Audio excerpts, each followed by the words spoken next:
Welcome to Real Estate Secrets Unlocked, the podcast that takes you inside the minds of the industry's top professionals, revealing their top secrets to success. I'm your host, Danielle Damianov. Whether you're a seasoned pro or just starting out, get ready to learn the latest trends, strategies, and secrets that will help you succeed. Join us as we go beyond the basics and explore what it takes to make it in the world of real estate. So buckle up and get ready for a wild ride. This is Real Estate Secrets Unlocked. Hey everybody, it's Danielle Damianov, and I am here today with Travis Wells. I'm so excited for him to be here. He is a serial entrepreneur in a lot of different businesses. He's been in mortgage before, in real estate investing, oil. So he's got a lot going on, but today we are going to talk to him all about real estate investing. So thank you so much for being on the podcast. Yeah, thanks for having me on. Like I said earlier, apologize I'm on the road, but I didn't want to miss it. So yes, I'm glad I'm here. Not a problem. So talk to me. Tell me a little bit about, real estate investing. You said that you currently have 60 doors. Yes. So I started out with small single family homes and did the BREH strategy over and over and over. And if you don't know what the BREH strategy it is, you buy a home and you rehab it and you refinance it and you repeat, right? So early on, I was in the oil and gas industry and I was using all my own money to put the 25% down. And I realized really quick that you could go broke buying good deals. Not that I went broke, but I was making good money, but I was spending it all on, getting into these deals. So anyways, I found out how to do it with other people's money, but I ended up transitioning into mobile home parks, and I bought a motel, and I kind of diversified my real estate portfolio. But that's just a quick synopsis about me. So when you talk about, and I'm going to go back to the BRRRR method in a second, but just really interesting in the mobile home parks, because that's something that I've been, thinking about. Tell me, what are you doing? It's manufactured homes, or is it like RVs? Is it annual rentals? What is it that you're doing with that?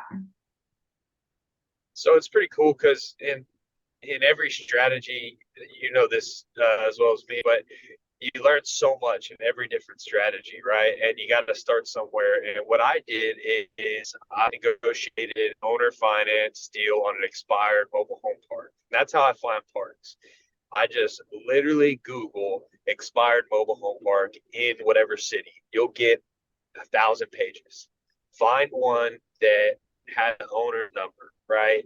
Call the owner. Hey, why didn't this thing sell? 9 times out of 10, it was too expensive. Say, that you wanted this much, but how about, I know you wanted to sell it for a reason, but how about, you finance it to me. I'll give you some money down and we'll look at the numbers, make sure it works for both of us, and we'll go that route. And worst case, you've got a new private lender, right? Because usually those types of people got a lot of cash. So anyways, I did that with my first one. I own the park and the homes. I have more where I have it that way, but ideally what you would want to get to is putting notes on all the homes and charging a lot rent just for liability sake and time's sake. So you still own the land, but you're renting the lots to them, and then you're doing some sort of owner finance back to the people that live in the manufactured homes. Currently, I own everything, and I just rent them per lot like you would anything. But I am transitioning to just owning the land and putting each individual home on a note and then charging lot rent back. So that'll free up my time, actually make more capital. And but so the way to get there though is you have to own everything. So you've got to work out a deal. So you've got to work out a deal on the note you have with the homes with the person and make sure they're okay with you, putting notes on those homes, or you have to own them outright. Right. And you have to refinance the land just by itself. So it gets tricky, but you've just got to structure it all to work that way. And you've got to get in some way to do that too, right? So when you say expired mobile homes, are you talking almost like an expired listing, something that was on the market, and then where are, let's say it was on the market, typically that's not going to be on MLS. Is that like LoopNet? Is that, where are you finding those? mobile home park store. Okay. Yeah, you can go to the mobile home park store, I think it's .com. And actually, you can't go straight to their site. I don't think it'll find expired. You have to Google, and it'll come And it up. will The get you mobile home there. park store will come up. Yeah. Okay, So it's a got it. little trick, I will be doing And that after. yeah, I tell everybody, I'm like, you can find private lenders through there. I found three. I have three private lenders. I get 100% financing on my rehabs, on my purchases. That's what I was talking about is not using your own cash, right? That's what I try to tell everybody, because being oil and gas, you whenever the market's up, you make really good money. When it's down, you don't. That's any market. But I was making really good money, and I was just like draining it, trying to buy deals, put money in deals, and it was stressful. So this way's a lot better. Yeah, for sure. So going back to the BRRRR method, which is basically buying a property, renovating it, and then refinancing it, renting it out, and doing it again. How many, like when you first got started, you were using your own funds for that 25% down payment, right? Correct. Okay. I was using banks. Yeah, I bought like my first 10 homes through banks. I mean, don't get me wrong, I find killer deals. Well, I negotiate killer deals. I don't find killer, I negotiate them. They're like half off by the time I get them, but I'm still putting 20% down, and that adds up really quick. Yeah. So I figured out, and this is what I tell people all the time. I'm like, man, you starting out have such an advantage if you can talk to somebody that's done it, because you don't have to go through banks. You don't have to put all this stuff on your credit report. You can get private lending. You can save your cap, and just use other people's money, Right. and people always say other people's money, but you literally can use 100% of it, and they're happy to do so, because it's either going to sit in the bank or they're going to have a really good asset to fall back on if you don't Perform, exactly. So now tell me when you got started in real estate investing, how long ago? 12 years ago. 12 years ago. And yeah, And so in the beginning, it was a couple fix and flips. And then how quickly were you able, like, was there a time in your career where you all of a sudden exploded and was like, okay, now I have a lot of doors? Or did it steadily just build up over time? So it's funny, because my granddad was a landlord growing up. I always saw it, and kind of rode around with him. I worked on a lot of his projects. Did a lot of work, roofing, sheetrock, you name it, as a little kid, just growing up. And when I started making money in the oil field in my early 20s, it's like, man, what am I going to do with this money? Because I'm not a material person. And he had a home in a little bitty town, a rent home. He was talking about selling. I said, hey, will you sell it to me? He said, yeah. Looking back at it, he sold it to me retail. There was no deal made on that home. But bought that, and I said, man, I could do this. So I think I had it for a year, and I was paying extra on it. I had some equity in it, and having a mortgage background, because I did mortgages before I jumped in oil and gas. I said, man, I could cash out a little bit of money on this, and it's tax free. And anyway, I did that, and it just gave me. That's before I even heard of BRRRR, and I just started doing that. So I would say, to answer your question, I would say I probably did like my first 10 homes that way, until I figured out that I was spending a bunch of cash, and then I just started looking for private lending, just like the way I told you. And that's when I exploded, is when I found private lending. I started buying a lot of units at once. We have a lot of projects. So as soon as you get capital, you can expand. you can go shopping. Yeah. And I mean, you can negotiate a lot better when it's cash. I mean, basically you're coming in as cash. So when it comes to is there any, so right now you have 60 doors. Are most of those manufactured homes, or do you now have like Airbnb types of rentals? I have two Airbnbs I haven't put on the market yet. I actually have a mentor that's going to help me. He does luxury Airbnbs, like has a huge portfolio of them. He's actually going to mentor me through. I want to do it right, so I haven't put them on the market yet. But I have two of them that overlook Canyon Lake, Texas, like Florida glass ceiling, to the ceiling, and you can see the whole Canyon Lake, Texas. They're awesome. I haven't put those on market, so I'm not experienced in there. Like I said, I got a coach. I want to help me with that so I can do it right. As far as the mobile homes, they're just long term. And I have a tiny home park that I'm building currently. I really like those. So, So that's I've got a bunch of those units. Yeah. So talk to me about that, because when you mentioned mobile home parks, like that's what I was actually thinking about recently, just because there's not a lot of affordability, but still a lot of land in my area. So how do you go about, finding I guess the land? What does it have to be zoned? I'm assuming residential or multifamily to do something like that. So I went outside the city limits on this because I didn't want any building restrictions and I didn't want to worry about zoning ordinances because I have to have a license to run a mobile home park in the city. I own a mobile home park downtown San Antonio, and it is the biggest headache to keep up with the trainings. I'm glad we're talking about it because I actually laid on it, but I forgot about it. But yeah, they make me physically. Nobody can do this for you. You own it. You got to do the trainings. You got to do the license. A pain. That's why I said I'm putting this stuff on a note. You know, but the park that I got to tell you how I structured this park that I'm building onto now. It was on an expired park store, and there was a ton of tiny homes and mobile homes, and there was like 4 acres. I called the guy just like I told you, and I said, look, I don't know, he wanted over $1 million, and there was like 13 homes. It was bringing in 12K a month, something like that.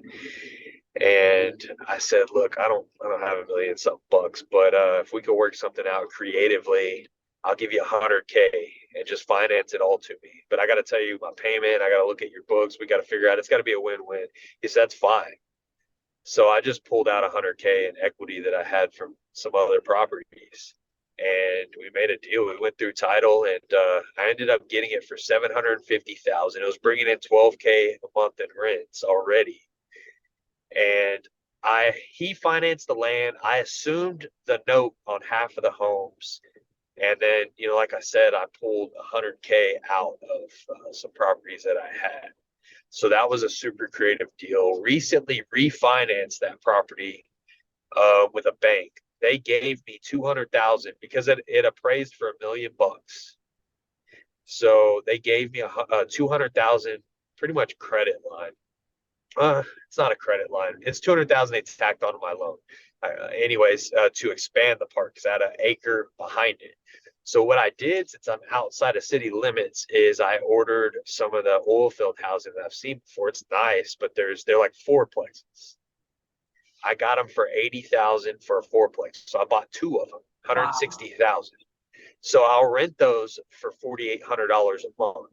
So $600 a room. And you're like, who's going to live in a single room? Well, outside of city limits, that's where a lot of retired folks go. So that's what I'm building right now. That's awesome. So what was the type of property? It's a fourplex, but what construction is it? Is it like a frame? Is it like a manufactured? It's manufactured. Okay. Yeah. So like You wouldn't be able to put one of those in the city. I'm trying to picture what it looks like. I can't. It's nice. It's brand new. It's nice. If you've never seen oil field housing, imagine a gigantic double wide mobile home. Okay. And then imagine there being 4 doors in front with porches on each one of those. Okay. I think I can kind of envision it or whatever. Yeah. So a lot of people, not a lot of people, but some people lately have been talking about subject to financing, subject to, and it took me a little bit to kind of like wrap my brain around that, especially me being in mortgage and knowing, some of the laws, right? And the due on sale clause and everything else. So I was like, how does this work? Is that something that you've considered? And, what are your thoughts on that? I've considered it, but I'm just a very simple, straightforward business guy. So I've never pulled the trigger on it. I've always just bought them, right? I've never done any of the fancy techniques. I've studied them, I've looked at them. Fortunately, um, I've always just been able to, put the cash down or figure out the cash or have good lending. So I didn't get in that situation. My opinion on those is if it's going to get you started and you can do it in good faith and it's completely transparent with everybody, great. What I don't like about it is I don't feel like it's completely transparent with everybody because the lender doesn't know. Right. And I hate doing business where somebody's left out. Yeah, exactly. Yeah, If it took me a while to really figure that out because I was like, is that even legal? Like, can you even do that? So I don't know. Something I'm definitely a little skeptical on, but I mean, I'd rather just assume a note, right? Assume a mortgage, which I've done plenty of times. Go in, hey, I'll assume this from you. People are like, why would somebody give you a property? You never know somebody's circumstance. Like you might just give them cash and say, let me assume this thing. And that way you let the bank know. And the bank's like, yeah, like pay us. We'll put it in your name. It's an assumable loan. right. I'm Yeah. all for that. So tell me how you find your properties. So there's several ways, but my favorite way is I go straight to the MLS, Zillow, whatever, because Zillow pulls off the MLS. I put in a search criteria. It's usually my business model's different than everybody's numbers are going to be different all over the country, but the business model's the same. It'd just be different numbers. Like in Texas, I could put in $150,000 or less, and I could find homes that are listed for 90 or 100. I offer 50. Most people say you're crazy. And some people say, you know what? I inherited this thing or whatever. We'll take 50K. I put 20 in it. It's worth 150. I rent it for $1,400 a month. That's my business model on single family homes. And I borrow everything up front. So then you're solely using MLS to find properties, or are you using any other services like PropStream or, you calling like an ISA? 80% MLS and the rest is maybe list source. I'll pull a list for like $50 or something and hire somebody to call a bunch of them. I've recently hired a pretty expensive marketing team, but I've never done that before. So I don't want to lose people to where they say, oh, I've got to. I recently did because I'm scaling right now. I hired a marketing company for like, I don't know, $3,000 a month, and they just send crazy letters. There's a team on the back end talking to everybody, stuff like that. But I've never done that until like literally 2 days ago. I hired them. Before that, it's like just call the people, text them, hey, look, this is what I'm doing. This is who I am. I buy properties. I got to get a discount. If not, that's fine. I'm just completely transparent with everybody. I can close quick, just all his title's good. Are you interested? And, you start making relationships with realtors. I know you're in the industry, and then they start getting you in the back of their mind. They say, man, we did like 3 deals with Travis, and he did like everything he said he was going to do. He's honest up front. We're going to send him deals. So I have a lot of realtors that send me stuff before they go on the market, wholesalers that are actually good. That business is saturated with people that aren't, but the good ones, like they'll text me and they're like, hey, I know this will meet your criteria. And, we just do business that way. Yeah, I think wholesaling is a really good way for any new real estate investor, looking to get in, where they basically I mean, the past 2 properties we just bought, I closed down one yesterday and I closed down one a couple of days ago. And when I saw that whole wholesaler's fee, I'm like, we need to be doing that. Like, why are we going to put, our blood, sweat, well, not ours, but like still time is money, right? So you get your money tied up in these flips, or even if you're going to hold them, your money's still tied up until you refinance. And so it's, if we could pick up some wholesale deals. So I actually just hired an ISA on Monday, and I have her, making calls. I used to, when I sold real estate, I was in Mike Ferry coaching. So I was like a hardcore prospector. I literally called like smile and dial 3 hours a day, 5 days a week. So I know my script. I know how to handle objections. I'm good on the phone. So I'm training her, and like we do 15 minutes before she jumps on the phone. I'm sitting there, oh, you should have said this. And then afterwards, I'm listening to her calls because they're all recorded, and we'll stop and say, oh, here, you could have said that. I mean, she's $10 an hour. She's in the Philippines, but she sounds great.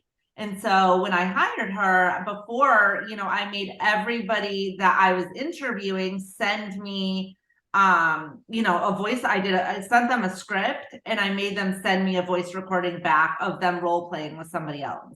So I can narrow it down and then be like, okay, these are the 2 or 3 people that I'm actually gonna, interview. That's awesome. That's really cool. The challenge is getting getting a good list. And so I don't know what your thoughts are on that. Like I was using PropStream. The numbers are not that great. So, if I have her calling 2 hours a day and she's only able to get in touch with maybe 2 people, that's not a good use of time. I've got a good tip for you, or for her, or whatever. Okay. You ever go to truepeoplesearch.com? It's free and it's very accurate. Really? So yeah, just go to like your Google map and go next door on there and click, you can hold down on a house or whatever, and it'll bring up the address. Put that in truepeoplesearch.com. Go to the tax record on another tab on your computer and just verify that's the person that lives there, and they'll give you the phone number right then and there. Oh, that's good. True. Yeah. That's really good. So truepeoplesearch.com, that's all I ever use. I just get the address, pop it in there, get their phone number. If by chance it is wrong, which 70% of the time it's right, all their friends and relatives are listed right underneath. So yeah. Perfect. I love it. So I actually just finished a book. It will be out in a couple of weeks, called Short Sale Secrets Unlocked, because back in 2008, when the market crashed, I was left, we owned a real estate and mortgage company, and was left like, holy crap, like the market literally just, and I'm in Florida, you're in Texas. I think our markets are very similar to what happened back then. I built my listing inventory really quickly by working those pre-foreclosures. I was door knocking them. So I had my little clipboard. I went to the, property appraiser, or not the property, not lead clerk, whatever, the courthouse. And I was pulling them, and I would pull the list pendants in a specific area, and I'd be like, okay, I'm going to hit this area. Here's everyone that got a list pendants. Is it called list pendants in Texas? yes. Okay. But that's really cool. I mean, yeah, you were doing the work, so that's neat. Yeah. Oh yeah, I was doing the work, that's for sure. But I went from like nothing to like 30 listings in 2 months just by, door knocking and calling these people. And then what happens is, especially at that time, this one has a friend and a friend and a friend, and I like built relationships. So now everybody and their brother needs to do a short sale. So I had like, my own short sale negotiator. I had an full-time assistant really quickly. And like, I started seeing similarities in our real estate market, I want to say like a year and a half ago, with like the bidding wars and, the new construction, and like the builders offering like a 0.5% commission because they don't need to, right? And like lottery to buy a home, like that's exactly what happened back in 2006. And then we're looking at interest rates and like yield curve inversions and like all this other stuff. And I'm like, shit, I think the same thing is going to happen again. Maybe not in the same way, but it's going to be very similar. And so I'm like, I'm writing a book on this and I'm going to teach a class on how to go ahead and list, pre-foreclosure properties. So what are your thoughts on the state of the economy, not really economy, but like real estate, and where you think maybe we're going? So I agree with you. As far as it being similar in that aspect, I don't know where it's gonna go because there's a lot of different things going on right now. But I do know, to your point, with the new construction, it's like the opposite now. You can get severe, like huge discounts from builders because they have high inventory that they made their money during the whole boom.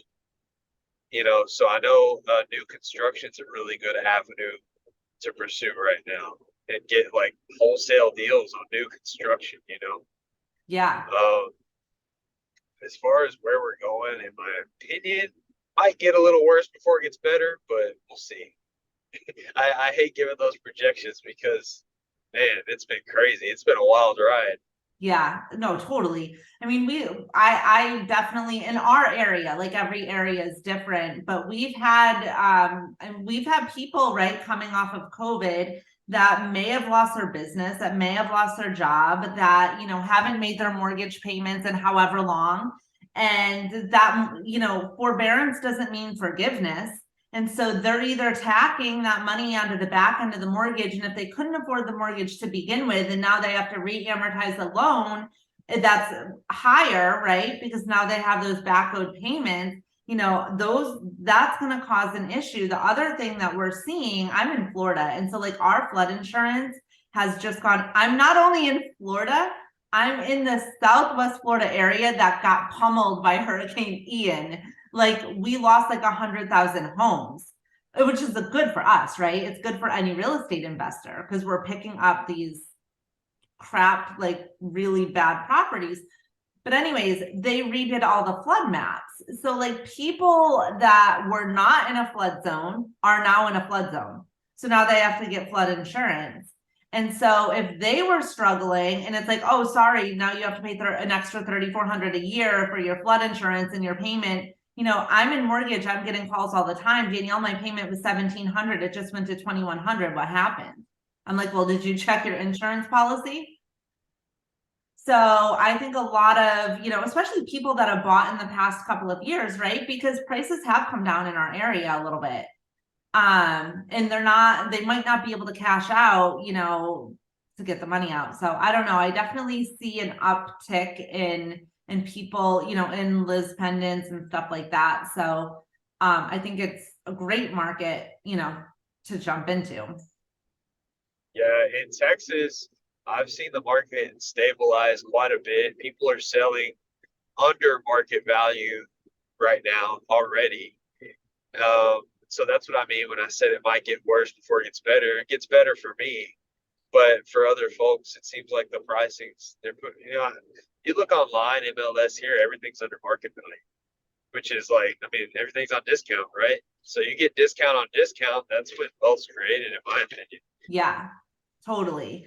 Yeah, one of the things I was saying the other day though is if you're buying a fix and flip, right? So you're looking to fix it and flip it, don't think of your like eventually like what your sales price is going to be using today's market value. Like I would go 10% under just to be on the safe side. So like when you're analyzing a deal, like don't look at today's market value and be like, oh, if I get in, it's going to cost me this much for the repairs, and I can list it for this. You know what I mean? Yeah, and as investors and professionals and everything, you always got to have outs, in my opinion. So I literally don't buy a deal unless it meets two criteria. It's got to be 70% of value or 70% ARV, minus repairs, right? It's got to meet that, and then it's also got to meet my 2% rule for rents. So like easy numbers. I'm in it for 50. I got to be able to rent it for 1,000. I'm in it for 1,000. I'm in it for 100. I got to be able to rent it for 2,000. It's got to meet those two requirements, or I just keep moving. Right. Yeah. On to the next. So what other tips or advice would you have for anybody looking to get into real estate investing, or any current investors that might be looking to like mix up their strategy? So two things there is getting in. If they're getting in, I would not start with banks, in my personal opinion, because you drain your cash quick. I would find somebody that had some funds that wanted to invest in you one way or the other. We said some tips and tricks earlier on that. Experienced investors that want to switch it up. I like mobile homes, but there's a lot of different avenues. But the reason I like mobile homes is you buy a house for 100,000, you buy 10 mobile homes for 100,000. You know, so I like that, and I'm transitioning to where I want to put all these things on notes, so it's hands off. It's truly hands off. So I mean that's how I would mix it up, and I think there's really good wealth to be built there. I'm moving more and more in the mobile home direction. So when you're buying the mobile homes, are you buying single, double? It depends where they're at. I have a C-class park. I buy singles. I get those on Craigslist for like $1,500 because they're on somebody's land and they just want it moved off, and it costs $3,000 to move them, and they don't want to deal with it. They just built their home or built their dream home. They're like, hey, just take it. So I buy them like that, and I rent them for like $800 a month. I don't know any house you can do that with. That's awesome. I love it. Yeah. Tiny homes. The park I acquired had super nice tiny homes. I wouldn't have bought those, but I got them for a discount, so it's fine. They're very nice, very overpriced. I was trying to make the numbers work with my model, and that's why I went into the fourplex model, which is actually almost a 3% deal. But anyway, like I said, I don't buy unless it meets the criteria. But yeah, so single wide's usually the answer to your question. Yeah, I love it. I'm going to be doing my research on those later. Okay, well, thank you so much for being on. I really appreciate it. And tons of great value for anybody looking to get into investing. So yeah, thanks for having me. Appreciate it. Yeah, not a problem. I love it. So tons of great tips. If you're looking to get into real estate investing, Travis is the guy. And all of your info I'll have in the podcast, so that can people reach out to you if they have a question or? Yeah, DM me anytime. Facebook DMs like usually the best. I check that all the time. Awesome. Thank you so much. I appreciate it. Thanks. Have a good one. You too. Bye.